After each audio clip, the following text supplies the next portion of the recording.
So bottom line up front, we did some experimenting and it turns out that on a GX460, A-TRAC works up to 25 miles an hour. Actually, probably faster than that, but that's as fast as we wanted to go. It was getting scary. And crawl control works up to 15 miles an hour. That's in the manual. What's not in the manual is A-TRAC or MTS, how fast those will work up to.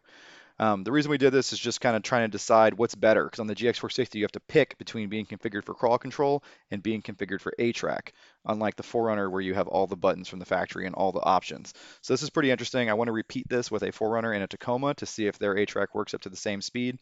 Most people on the internet will tell you that A-TRAC only works to 5 to 7 miles per hour. And that kind of sucks because sometimes you need a lot of momentum to make it up a big sandy hill or a slick clay hill. And this tells you that you can hit it at 25 miles per hour and you're still going to have your brake limited slip working to keep all four wheels spinning. So really cool, really exciting discovery for me. But following footage is just how I proved it. And I tried to do a double swap where I showed you the difference between A-TRAC engage and then using the track button to turn it off. In this video, we're investigating the speeds at which the various traction aids become effective or ineffective. We've got the truck jacked up on the Super Sketch Harbor Freight jack stands. First thing we're gonna do is four-wheel high and see what speed track will start working. Spinning quite quickly because it's in high range. Let's see if track will kick in immediately. I say track and not A-TRAC because we're in high range.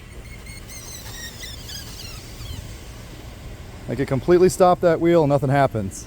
We're going 6 miles an hour. 6 miles an hour idling, not giving it any gas. Track does not seem to kick in. Let's check the front. Yeah, no track. Interesting. All right, Charlie, when I tell you, just give it the smallest amount of gas. Go ahead. Track kicked in. Yep. As low as 4 miles an hour, as long as you're gonna get some gas. Baby A-TRAC, also known as high range A-TRAC, also known as track, will start kicking in and giving you brake LSD. Okay, the next thing we're gonna try is we're gonna increase the speed. So Charlie, give me 15 miles an hour. Get ready to press the foot on the brake before you hit the house if it falls.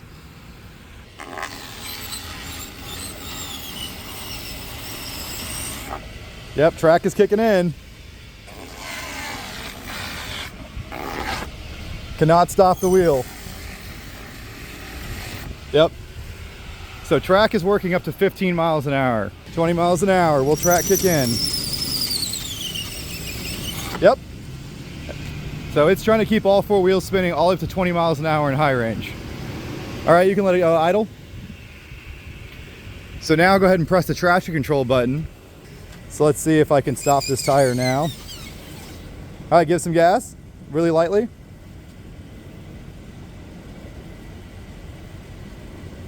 And I can just hold it stopped. A little more gas. Yep. So that effectively kills your brake LSD by just tapping the button.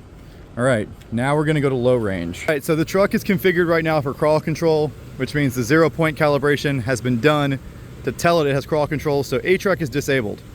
So no matter what happens right now, until we turn on crawl control, it should be an open diff. So let's go ahead and test that theory.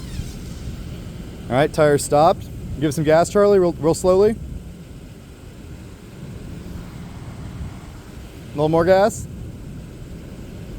More gas. Yep. So I can easily stop the tire whenever I want. Engage crawl control. Activated. All right, let it out. So now crawl control's on, and you can hear it doing its thing, applying the brakes to keep all four wheels spinning the same speed. And what you notice here is that usually with A-TRAC, you've got to give it some gas before it'll start doing this. Crawl control immediately, as soon as you let off the brake, started maintaining equal wheel speed. And you can see what that looks like in the camera. It's pretty obvious what's going on. So what we're gonna see is, how fast can we go with crawl control and have it still be active? So first, this is just crawl control high setting with my foot on it, and you'll see it kick in. You can hear it. I'm unable to stop that tire. You can hear it doing its thing. All right, so now Charlie, we're gonna get you to manually give it gas up to 10 miles per hour. We're gonna see if we still have the brake LSD effect.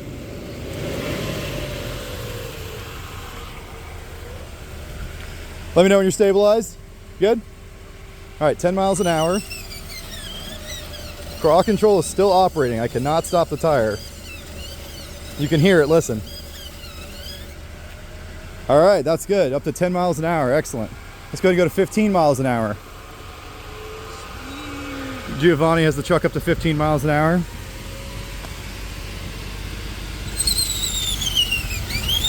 Crawl control is still working. I cannot stop the tire. That is outstanding.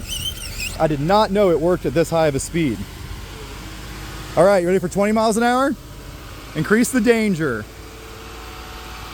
All right, we're at 20 miles an hour. Will crawl control still be effective? Nope, we lost crawl control. Let's go ahead and see what happens as you ramp up speed. We'll get a video of it and see if anything on the dash changes. So just slowly ramp it up and we'll try to see if we get any indication that something has changed.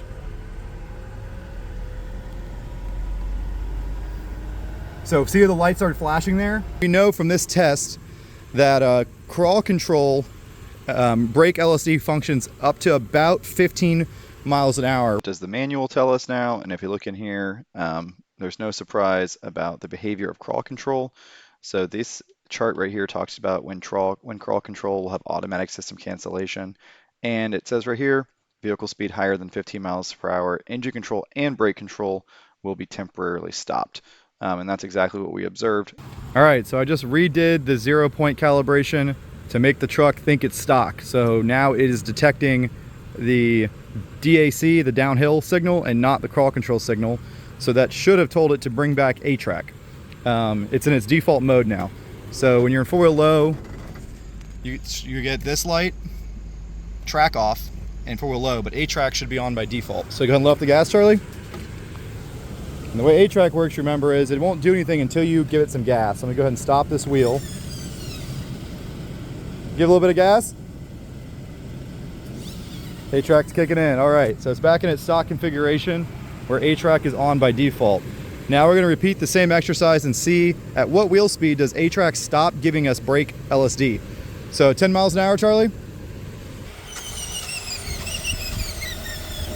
A-TRAC's working. Listen carefully, you can hear it actuate. Great. So A-TRAC's working up to 10 miles per hour. A lot of people don't know that. They think A-TRAC stops at 7. The manual's kind of misleading about this. So go ahead and go to 15.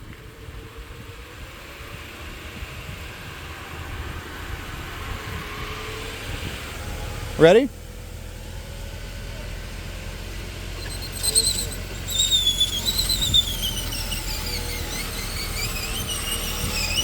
A-TRAC is working at 15 miles an hour, 20 miles an hour.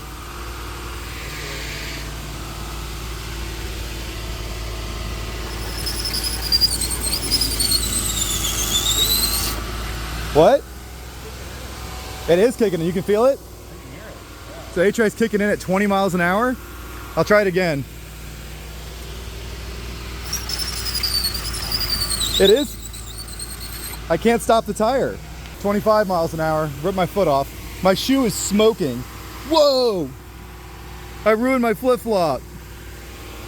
It's a nice reef too. Oh well. Oh, I can feel the hole. That's 25?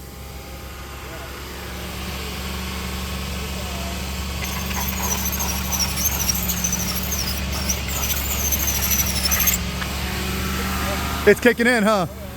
All right, I'm not going any faster than that. Well, guys, it cost me a flip-flop, but we did prove that A-TRAC will actuate up to 25 miles an hour, and that's as fast as you really need it. So that right there is a reason not to do the crawl control mod, because now I only have assistance up to 15 miles per hour. From the factory, you have assistance all the way up to 25 miles an hour. And just to verify, we're in four-wheel low, center diff lock, and we haven't held the button down. I gotta find a way to have A-TRAC and crawl control program simultaneous. Just to show you the difference between A-TRAC kicking in and not kicking in to do the whole, double swap. We're gonna go ahead and have Charlie hold down the traction control button for 5 seconds. And we're gonna repeat the 25 mile an hour test so I can show you what it does without A-TRAC. Let's finish off the rest of this flip-flop.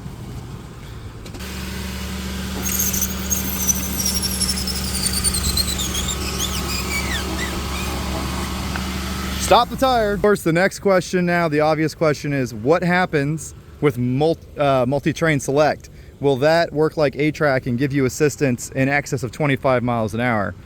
I wish I could answer that for you guys, but my MTS module hasn't come in yet. Once it does, we'll go ahead and investigate that. So this manual right here is the Forerunner manual. I'm trying to figure out what will probably happen once I get my multi-train select, what speed that'll work up to. The manual here says that you can't engage multi-train select past 7 miles per hour. That doesn't necessarily mean it'll stop working or self-cancel at 7 miles per hour. Unfortunately, there's no statement in here about self-cancellation like there is for the crawl control. So that's a little annoying. If we look through this Toyota manual some more, it says in here for the Forerunner, again, 15 miles per hour, it'll be temporarily unavailable. But the 7 miles per hour is referenced in here a couple different times about when it can be activated, but it doesn't really say when it turns itself off, unfortunately. So we'll have to wait till I get my MTS module and test that out ourselves.